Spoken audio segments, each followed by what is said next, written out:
An enactive model of occupational therapy. Part 2. In this second part, we will build on the concepts introduced earlier and move toward developing a practical model for occupational therapy. This part focuses on how theoretical ideas can be structured into a framework that supports practice. Model design. Having reviewed several concepts associated with enactivism in the previous part, we will now proceed to design a model based on these ideas. First, we will present a model that explains activity and occupation. Then, we will introduce a model that illustrates the relationship between the therapist and the client, based on participatory sense-making. Finally, we will reflect on the characteristics and features of the overall model.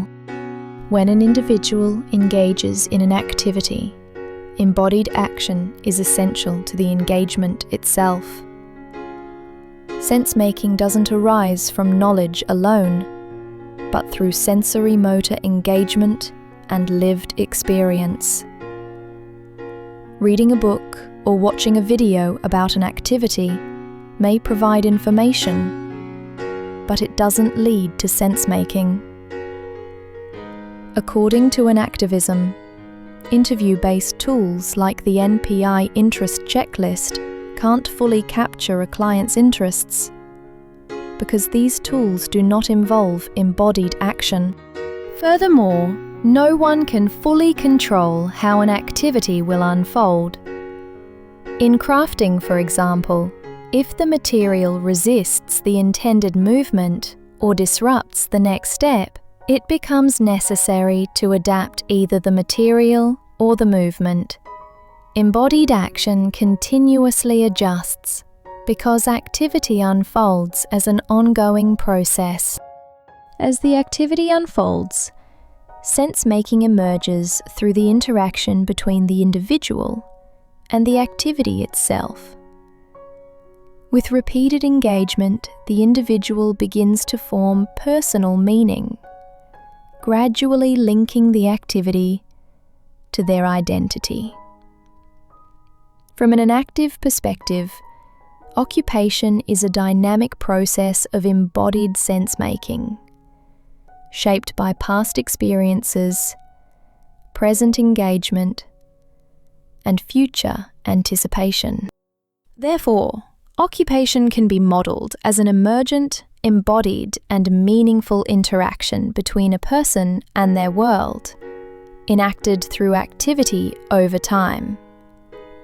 Through this ongoing interaction, people not only perform actions, but also develop identity, self-efficacy, and a deeper connection with their environment. The therapeutic model is derived from this model of occupation. It is essential to consider the perspectives of both therapist and client. In group therapy, the perspectives of all participants must be accounted for. Initially, the therapist facilitates the client's engagement in an activity through individual sense-making. While the therapist may expect that the engagement will promote the client's functional development from a reductionist viewpoint, the client might perceive the activity differently. The activity introduced by the therapist serves as an intersubjective medium between client and therapist. Their individual sense-making processes evolve into joint sense-making through the activity. However, neither the therapist nor the client can predict in advance whether their joint sense-making will result in the client developing an occupation. Despite the therapist's efforts, the system may experience a breakdown. Therapeutic intervention concludes when either the client or the therapist disengages, ending the coordination process. Sometimes, the client continues the occupation independently. Other times, the occupation dissipates, leaving behind only memories and social symbols.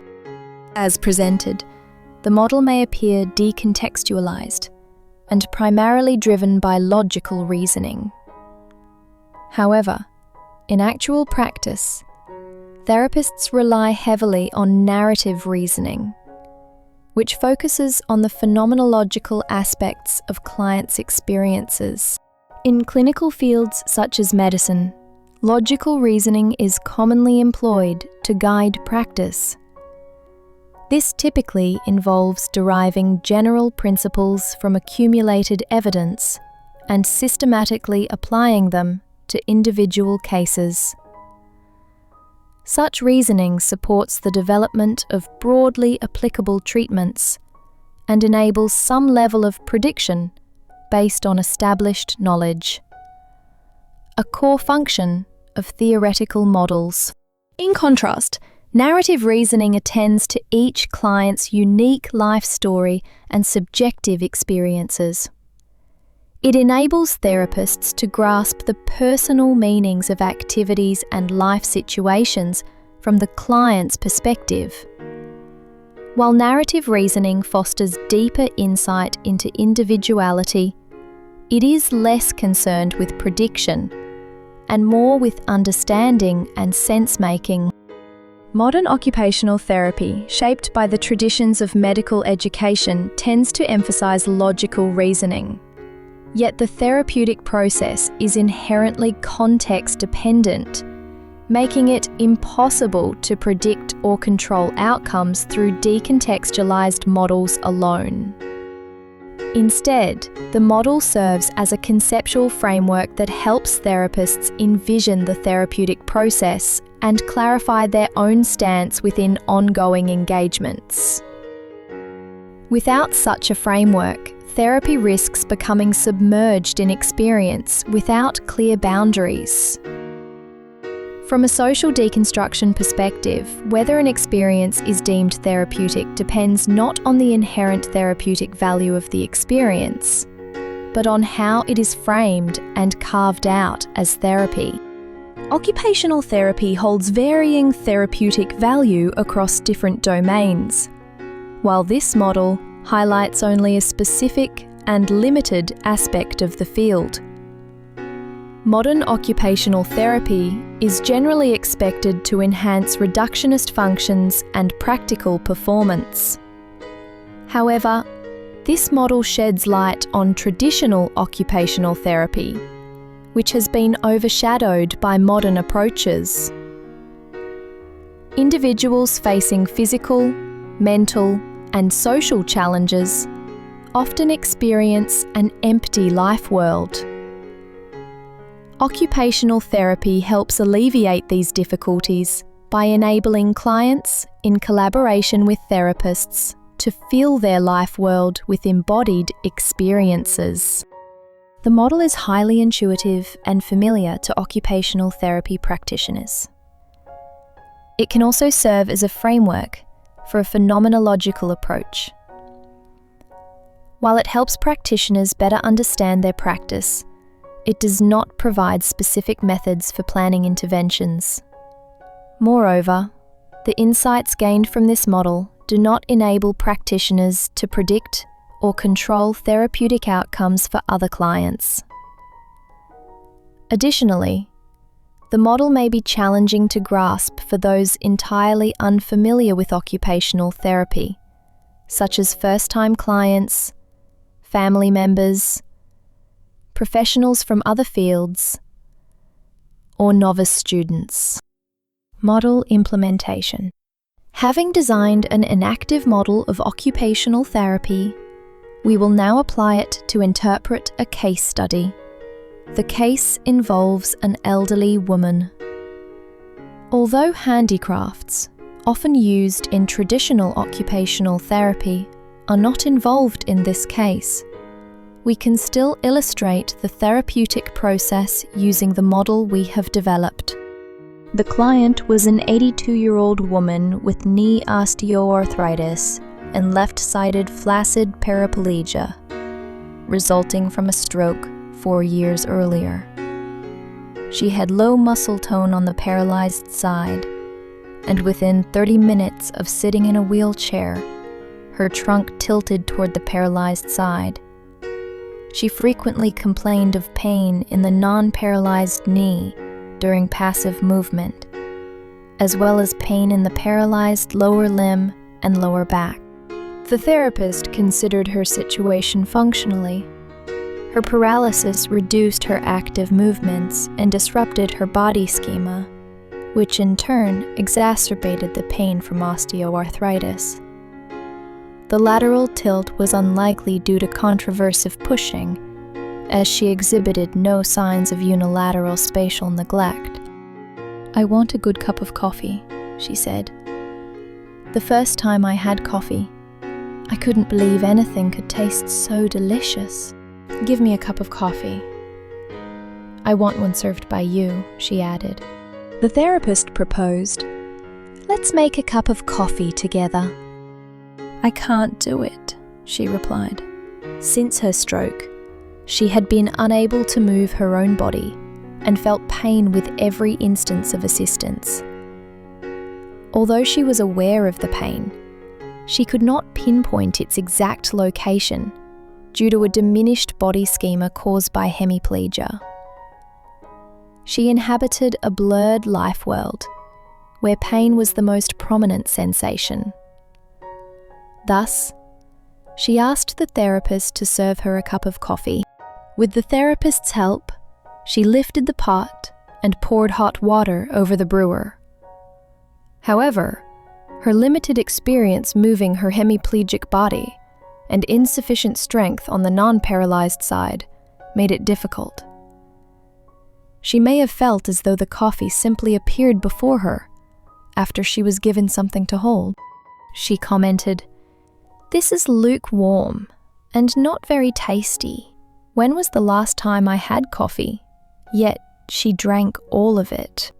The therapist thought, "It does look lukewarm and unappealing.